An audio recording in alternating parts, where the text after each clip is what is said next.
Olá, gente, boa tarde, tudo bom com vocês? Estamos aqui para mais uma aula de artes comigo, professor Eduardo. Eu espero que vocês estejam bem, estejam em casa, estejam se cuidando. E vamos iniciar nossa aula de hoje trazendo um momento reflexível, trazendo sempre uma mensagem como é de costume nas demais aulas. E a mensagem de hoje ela é tirada da Bíblia, ela é do livro dos Provérbios, capítulo 16, versículo 3. E ela diz o seguinte: consagre ao Senhor tudo que você faz, e os seus planos serão bem-sucedidos. Então, com essa frase, a gente pode identificar que quando a gente coloca as coisas na mão do Senhor, ele faz da melhor forma possível. Ele trabalha com essa perspectiva de que nossos sonhos podem ser bem-sucedidos, que só depende da gente e da bênção deles. Então, vamos planejar a nossa vida, vamos planejar coisas boas e vamos pedir a Deus para que essas coisas boas sejam abençoadas. Amém. E para iniciar nosso momento na aula de hoje, eu trago o capítulo 8, a gente vai falar onde as linguagens se misturam, a gente vai falar um pouquinho ainda sobre algumas expressões artísticas que têm uma mistura dessas linguagens, e vamos trazer como tópico um grande carnavalesco. No capítulo, ou atividade, fica aí a página 136. Então, vamos lá. A primeira coisa que eu gostaria que vocês fizessem era observar essa imagem. E essa imagem, ver se vocês conhecem esse artista.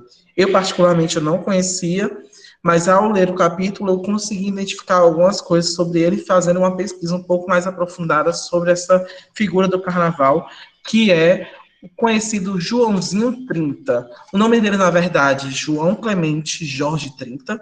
Ele nasceu em São Luís, em 23 de novembro de 1933, e ele morreu em São Luís, em 17 de dezembro de 2011. E ele é um grande artista plástico e ele se tornou muito famoso por ser um carnavalesco. E o que ele trazia de tão diferente dos outros carnavalescos? Além dele ser uma pessoa mega criativa, ele gostava muito de trabalhar polêmica. Ele gostava de trabalhar expressões onde pudesse fazer uma crítica, à sociedade. E dentro do seu desfile, ele sempre trazia muito luxo, desde os carros alegóricos até as fantasias que eram muito bem elaboradas. E os enredos, eles sempre provocavam alguma coisa, sempre trazia algum questionamento, um quê de pesquisa a mais. E por conta da crise que estava acontecendo, econômica social na época que o país estava passando, algumas pessoas até chegaram a criticar o porquê dele trabalhar com tanto luxo.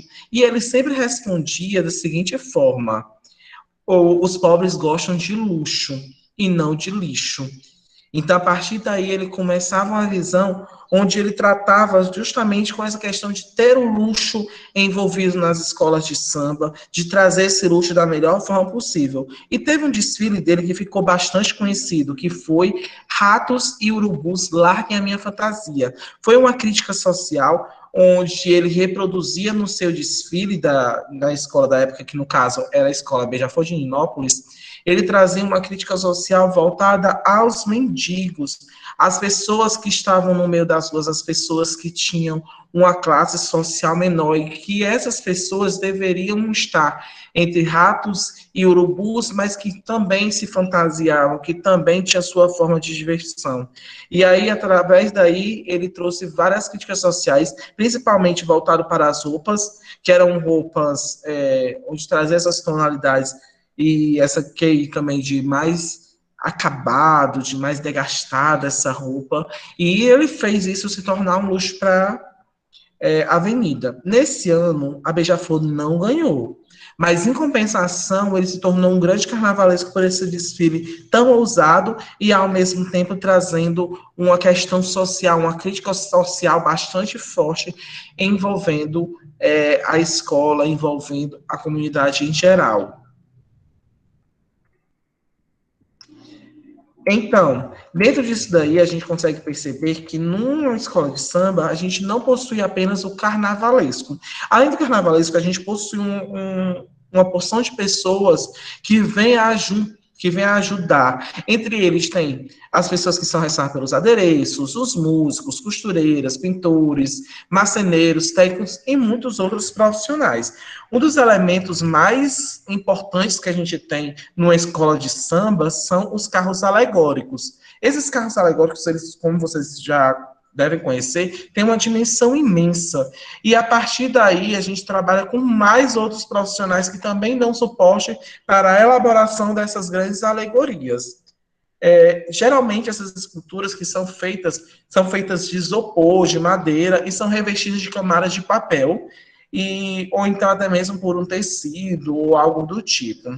Depois eles dão os retoques finais, que são as pinturas, colocar adereço, iluminação, efeitos especiais, e alguns deles possuem até a questão de trazer esses elementos e se mexerem, e trazem toda uma questão mecânica também por dentro disso.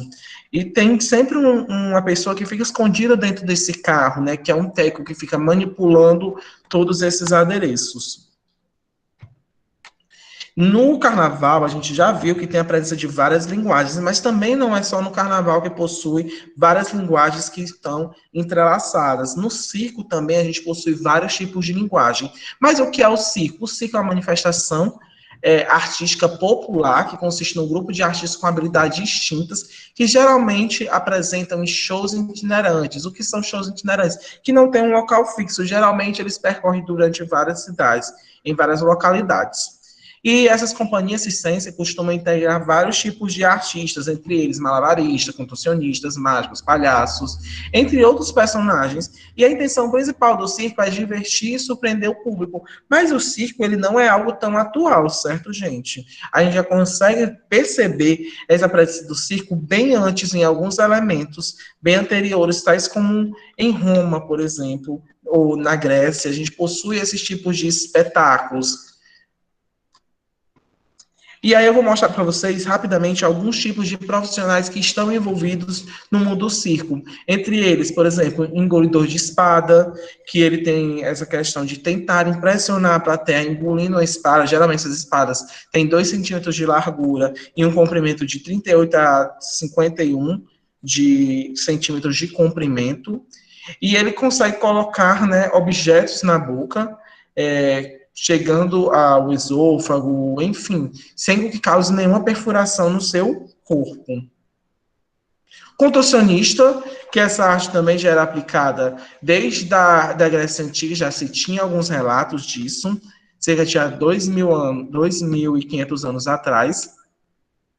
Além disso, registra-se que tinha também essa prática na China, como treinamentos para os guerreiros.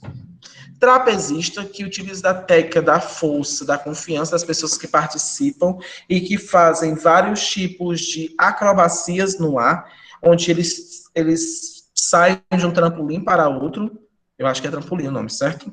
E esses saltos são feitos a mais de 10 metros de altura, e às vezes há essa cama por baixo, às vezes não há, por motivos de precaução e segurança. O mágico é ilusionista, que utiliza-se de várias formas, entre elas a utilização principalmente de uso de cartas de baralho, que já tinha trazendo também uma arte bem antiga, onde se tem documentos egípcios que comprovam isso, a utilização dessa arte. Malabarista, que é utilizado também desde a antiguidade, nas cerimônias religiosas, também é utilizado, né, na China, onde eles tinham a questão de equilibrar os pratos girando com varinhas. E já no Egito e na Grécia possuem a utilização de bolas, e mais tarde eles utilizam as tochas olímpicas. As tochas, perdão. Temos a presença do palhaço, o palhaço que é essa figura inocente, divertida. A gente consegue perceber muito ele presente na comédia dell'arte. A gente consegue ver as características de alguns do palhaço presente na comédia dell'arte, mas ele já vem bem antes, no Egito, na Grécia, a gente já tinha essa presença desse ator, onde ele trazia esse ar um pouco cômico. Finalizamos a nossa aula de hoje. Para casa, fica a atividade da página 136, certo? Qualquer dúvida, estou aqui disponível. Espero que vocês tenham gostado da aula de hoje. Um abraço para vocês e até a próxima aula.